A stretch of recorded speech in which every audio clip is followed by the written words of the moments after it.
Hey guys, Duncan here. Welcome Lakerland. Um, let's talk Lakers. First and foremost, though, please subscribe to the channel. Hit that bell for notifications. Comment in the box below. Like and share. So, let's talk Lakers. So, there's 14 games left, and we're currently 8 games out. Probably not making the playoffs. I'd say it's a pretty good chance we're not. We currently have 31 wins. So I'm looking at the schedule right now, and I'm going through to decide which ones we can win, and to just try to find out what our final standing will be, and if it'll be attractive for maybe a superstar. So let's talk Lakers. Here we go. You can see right here, the first game is against Miami. Okay. I believe Brandon Ingram's coming back, and Hart should be coming back as well. Ingram is one of our best scorers, and Hart's one of our best defenders. If we can get one or both back from the Miami game, we should do pretty well against Miami. We should actually pick this game up. We've done pretty well against the better teams, Houston, Cleveland. We've done pretty good against these playoff teams. Miami is a decent team, but if the Lakers can come out firing the way we did against Houston, against even the Warriors, I know we lost, but if we can come out the way we play against the Nuggets and just play our game, get Brandon involved, get our team involved, then we should win the Miami game, which will give us 32 wins. Next, we're playing the Pacers. We're going to Indiana. That's a good team, but honestly, it's led by really one or two guys. I don't really think that's a team that can blow us out. I think we have the ability to run by them and to run through them. I do think we can pick that one off as well, and I can see us pulling back-to-back wins, which will give us 33 wins. Now, the Pelicans are a tough team. I believe they're the 4th seed right now, the 4th or the 5th in the West, and they keep winning despite losing their best center, despite Anthony Davis getting hurt as well. I mean, they continue to play. They continue to win. So, with that said, I'm not sure about that one. I'm not going to just hand us a win there. So, I'm going to stick with the 33 there. The Grizzlies, that's a good team, a little bit older. I don't really see them keeping up with us. I think we can blow past Memphis. I think it'd be pretty good games, but I think our speed, quickness, and ability can get by them. I think we'll pick up our 34th win in Memphis. And then we'll go to Detroit. Detroit's another one of those teams that can light you up, or they can just not show up. I think the Lakers are going to see 34 wins. They're going to see Detroit. I think we're going to come out ready to play. We're going to be at the bottom end of a road trip. We know we're going to be heading home. I can see the Lakers pulling a pretty good win in Detroit, which will give us about 35. About 35 wins. And then we're going to Dallas. Or Dallas is coming to our house. We should blow Dallas out of the water. We should be completely healthy at this point. And Dallas in our house, Dallas being a much worse team than us, we should blow them out. We should be looking at about 36 wins right there. Then Milwaukee. That's another tough team. An East playoff team. A team that's very capable of coming to our house, pushing the pace, and really, maybe preventing us from getting a win there. That's going to be a tough game. I can see us still having about 36 wins. And then we're going to the Kings are coming to our house. We should blow them away. I'll give us about 37 wins. But then we're placing the Jazz. Tough team. We're going to their house. That's going to be tough place to play. Then after that, we're playing the Spurs, who are really old, and they're in our house. I actually think we win that game. I think we actually beat the Spurs, and we get our 38th win in our house against San Antonio right there. We play Minnesota. That's going to be a tough game. Minnesota's a tough team. I'm not expecting any wins there. Then we play the Jazz, but they're in our house. I think we can pick up our 39th win right there. I think we can play and get the Jazz in our house and pick up our 39th win. The Rockets, we've beat them before. I think they're just going to be trying too hard to get that number 1 seed. That's going to be a tough team to play. But if they decide to rest a player or two, we could actually pull that one off and pick up our 40th. But I'm expecting our 40th win against our rivals, the Clippers.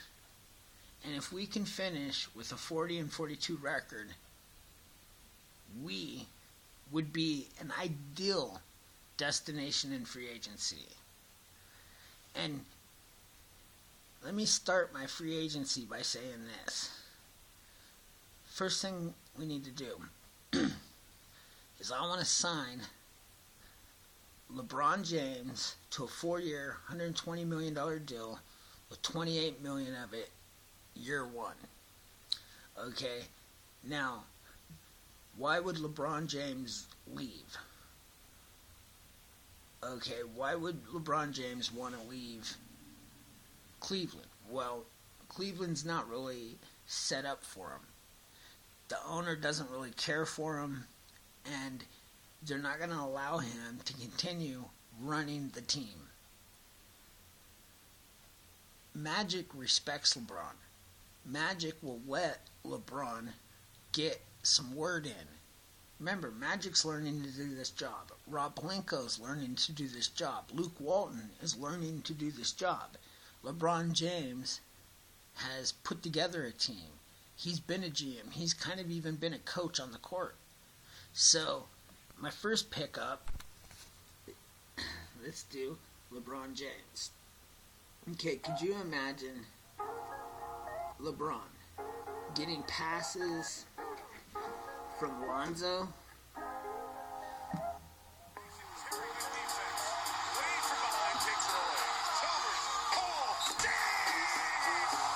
And just imagine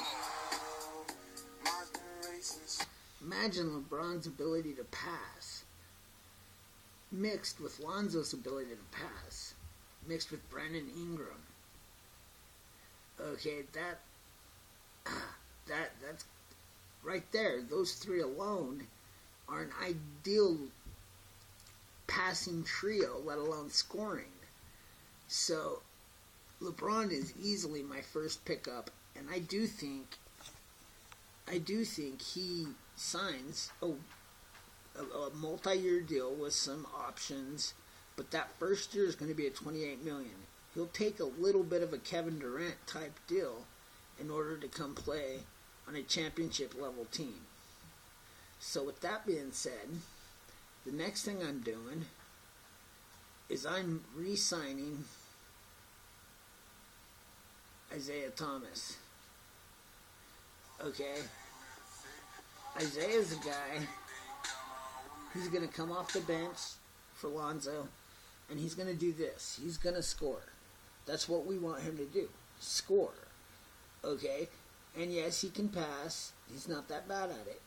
But his ability to score coming off the bench, if he can get you 15, 16 to 20 points off the bench, all you need him to do is be a primary scorer.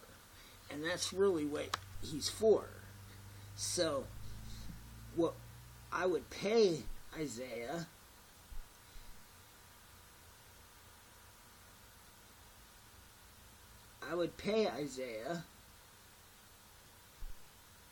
a 1 year, $7.5 million.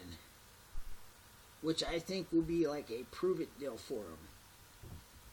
Next would be Trevor Ariza, who I'm going to sign 2 years for $21 million, 10.5 per mil. Okay, that's going to leave us about $29 million left. But Ariza has already been in LA. We love him. We miss having him. He's an outstanding defender, one of the best in the league. And he can score. He's also a really good shooter, which, you know, if you can get Trevor Ariza taking Corey Brewer's place and LeBron, you know, in that mix taking KCP, you've automatically improved your team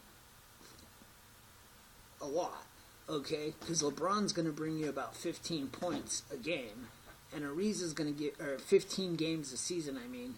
LeBron's going to get you about 15 wins per season. Trevor Ariza is going to add a couple as well, just by his defense, okay? And we love him in LA. So next, I'm doing a 1-year, $3.5 million deal with Nerlens Noel. Okay. He's a guy that can come off the bench or start. He brings defense, rebounding, and he can finish at the rim. Okay? He can run the court, and he can dunk, can finish at the rim. That's, again, let me repeat that. A guy who can get down the court and can finish in transition. Much quicker than Lopez. Much more athletic. Defense, way better. Way better defense than Lopez. Okay? Now, Lopez can shoot. Noel's not going to shoot any threes. But his level of defense, his shot blocking, his rebounding, and his ability to put up 12 to 14 points at the rim in the paint without a problem. He's automatically, if he's a starter or even off the bench, he's adding rebounds and defense to this team. Remember, Lopez only has 12 to 13 points a game this year, and he's only getting about 3.5 rebounds. Noel can pull that coming off the bench. So easily, if we can get him on a minor contract, a veteran minimum for 3.5, he would be a steal. An absolute steal for us. Next, I'm going with another guy, Greg Monroe, because I want to make sure we're set at the center position. I paid Greg Monroe a 2-year, $21 million, 10.5 per. Okay, much like Trevor Ariza's. And what do we get with Greg Monroe? Well, that's easy. We get scoring. A lot of scoring and rebounding. Okay? His ability to rebound and score is what's going to make this happen, because he could end up coming off the bench as well. Who knows? It could, Noel could end up starting. But Monroe is a guy who can finish. He's a guy that can score 20, 30 points a game if given the right guy passing. And with Lonzo, with LeBron, Brandon Ingram, all on the court at the same time, Monroe could thrive in our system. And that's what I'd say about that. Then, after that, I'm going to the draft. And as you can see, we're down here. Says we're picking this dude up, who I've never even heard of. I don't understand why we're not going down 2 spots and picking up Grayson Allen. Okay? And that's the guy that I'm looking to get, is Grayson Allen. And I think we all know what he could do if given the right opportunity. And to be honest, in our system, being mentored by LeBron James, he could thrive in our system. He could absolutely thrive with the Lakers. Okay? And he would be my pickup with the draft pick. Right out of the gate. Now, I would finally pick up the final option on Julius Randle, and I would set my team up. Now, with that being said, think about this, Laker guys. If we can pull 40 wins out this season, we end up getting a guy like LeBron James, who automatically gives you about 15 wins. Now you're talking about 55-win season. That's the playoffs. You bring back Randall. You give a year experience behind Alonzo. You got Ingram ready to be a star. Trevor Ariza adds about 4 or 5 wins to that. You're looking at about a 60-win season. And in the West, you're competing. You're competing with the Warriors. You're competing with the Rockets. And you're far better than anyone else. So when I'm looking at the future of this team next year, that's what I want to see. That's my GM mode. Thank you for watching. Thank you for listening. Please subscribe if you haven't already. Hit that bell for notifications and comment in the box below. Go Lakers. Peace. Duncan out.